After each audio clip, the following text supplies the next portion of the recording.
Welcome to my channel. ఈ వీడియోలో AP ప్రభుత్వ ఉద్యోగ పెన్షనర్లకు 25,000 కోట్ల బకాయిలు దశల వారీగా చెల్లింపులకు షెడ్యూల్ ఫిబ్రవరి 8 నుంచి మొదలండి. పూర్తి సమాచారాన్ని అయితే వీడియోలో తెలుసుకుందాం. వీడియోని ఎక్కడే కానీ స్కిప్ చేయకుండా చివరి దాకా చూడండి. అప్పుడే ఇన్ఫర్మేషన్ పూర్తిగా అర్థమవుతుంది. వీడియో చూస్తున్న ప్రతి ఒక్కరు వీడియోకి అయితే లైక్ చేయండి ఫ్రెండ్స్. ఈ వీడియోతో ఉద్యోగ పెన్షన్ మిత్రులతో అయితే షేర్ చేయండి. కొత్తగా మన ఛానల్ చూస్తున్న సబ్స్క్రైబ్ చేసుకోకుండా వెంటనే మన ఛానల్ని సబ్స్క్రైబ్ చేసుకోండి. దీని ద్వారా నేను చేసే లేటెస్ట్ వీడియోస్ అన్నీ మీ వరకు రీచ్ అవుతాయి. ఇక ఆలస్యం చేయకుండా వివరాల్లోకి అయితే వెళ్ళిపోదాము. ఫ్రెండ్స్, ఇక విషయానికి వచ్చినట్లయితే ఆంధ్రప్రదేశ్ ప్రభుత్వ ఉద్యోగులు మరియు పెన్షనర్ల సమస్యలపై నిరసనలు. ఆంధ్రప్రదేశ్ రాష్ట్ర ప్రభుత్వ ఉద్యోగులకు పెన్షనర్లకు చెల్లించవలసినటువంటి 25,000 కోట్ల బకాయిల చెల్లింపుల విషయంలో రాష్ట్ర ప్రభుత్వం జాప్యం చేస్తుండడంతో ఉద్యోగ సంఘాలు ఆందోళన బాటపట్టాయి. ఈ బకాయిలు 12వ వేతన సవరణ సంఘం పీఆర్సీ అమలు చేయకపోవడం వల్ల పెండింగ్లో ఉన్నాయి. 2023 జూలై 1 నుంచి అమల్లోకి రావాల్సినటువంటి 12వ పీఆర్సీ విషయంలో ప్రభుత్వం ఇంతవరకు ఎటువంటి నిర్ణయాన్ని తీసుకోకపోవడంతో ఉద్యోగులు, ఉపాధ్యాయులు తీవ్రంగా నష్టపోతున్నారు. దీనిపై ఉద్యోగ సంఘాలు తీవ్ర ఆగ్రహం వ్యక్తం చేస్తున్నాయి. ముఖ్యంగా యూటీఎఫ్ యునైటెడ్ టీచర్స్ ఫెడరేషన్ ఫిబ్రవరి 8 నుంచి నిరసన కార్యక్రమాలు చేపట్టనుంది. యూటీఎఫ్ రాష్ట్ర ప్రధాన అధ్యక్షులు ఎన్ వెంకటేశ్వర్లు, ప్రధాన కార్యదర్శి కేఎస్ఎస్ ప్రసాదులు ఈ మేరకు ఒక ప్రకటన విడుదల చేశారు. ఈ మేరకు ఉద్యోగులు ప్రధానంగా ఈ కింది డిమాండ్లను ప్రభుత్వాన్ని కోరుతున్నారండి.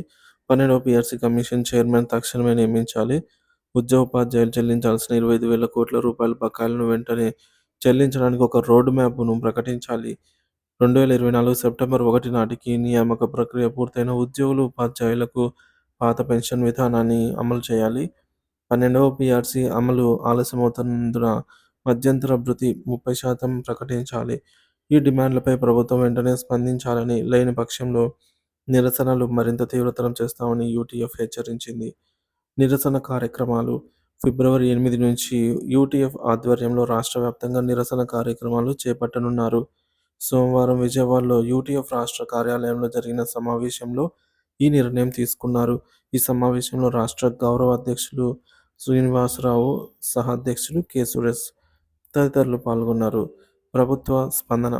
ఈ అంశంపై చర్చించేందుకు ఫిబ్రవరి 6న మంత్రివర్గ సమావేశం జరగనుంది. ఈ సమావేశంలో ఉద్యోగుల డిమాండ్లపై ప్రభుత్వం నిర్ణయం తీసుకునే అవకాశం ఉంది. విశ్వసనీయ వర్గాల సమాచారం ప్రకారం ఈ సమస్య పరిష్కారం దిశగా ప్రభుత్వం చర్యలు ప్రారంభించే అవకాశం ఉంది. మరి ప్రభుత్వం ఉద్యోగుల పెన్షన్ల డిమాండ్లపై ఎలా స్పందిస్తుంది అనేది వేచి చూడాలి. మరో కథనం మేరకు ఆంధ్రప్రదేశ్ రాష్ట్ర ప్రభుత్వ ఉద్యోగుల కోసం కీలక సమాచారం. ఆంధ్రప్రదేశ్ రాష్ట్ర ప్రభుత్వ ఉద్యోగ మరియు పెన్షనర్లకు సంబంధించిన పెండింగ్లో ఉన్న 25,000 కోట్ల బకాయిల చెల్లింపులపై స్పష్టత వచ్చే అవకాశం ఉంది. ఈ చెల్లింపులకు సంబంధించి షెడ్యూల్ను దశల వారీగా రూపొందించి ఫిబ్రవరి 8 నుంచి అమలు చేయాలని యూటీఎఫ్ ప్రతినిధులు పిలుపునిచ్చారు. జూలై 1, 2023 నుంచి అమలు కావాల్సిన పీఆర్సీ ఇంతవరకు ప్రభుత్వం దీనిపై ఎటువంటి స్పందన లేదు అని అయితే పేర్కొన్నారు. సో త్వరగా పీఆర్సీ కమిషన్ను నియమించాలి. అలాగే ఈలోపు ఈ నష్టాన్ని భర్తీ చేస్తూ 30% మేర మధ్యంతర భృతి ప్రకటించాలని కోరుతున్నారు. ఇక ఓల్డ్ పెన్షన్ స్కీమ్ ఓపీఎస్ అమలు చేయాలి. అలాగే దీనికి ప్రత్యామ్నాయం కోసం ప్రభుత్వం వెంటనే చర్యలు తీసుకోవాలని విజ్ఞప్తిస్తున్నారు. ఫిబ్రవరి 8న పోరుబాట ప్రారంభం. ఒకవేళ పెండింగ్ బకాయిలు చెల్లించేందుకు ప్రభుత్వం రోడ్ మ్యాప్ ప్రకటించాలి. లేకపోతే ఫిబ్రవరి 8 నుంచి పోరుబాట ప్రారంభించనున్నారు అని అయితే ముఖ్యంగా తెలియజేశారు. ఈ మేరకు కేబినెట్ భేటీ అయితే ఉండబోతుందని, ఈ సమస్యలపై కీలకమైన నిర్ణయాలు తీసుకోవడానికి ఫిబ్రవరి 6వ తేదీన కేబినెట్ భేటీ కూడా ఉండబోతుంది. ఉద్యోగుల ప్రధాన డిమాండ్లు అయినటువంటి 12వ పీఆర్సీ బకాయిల చెల్లింపులకు schedule, old pension scheme OPS అమలు, మధ్యంతర భృతి ప్రకటన. ఈ నిర్ణయాలపై ప్రభుత్వం త్వరగా నిర్ణయం తీసుకొని ఉద్యోగ పెన్షనర్లను ఆర్థికంగా ఉపశమనం కలిగించేలాగా చేయాలని అయితే కోరుతున్నారు.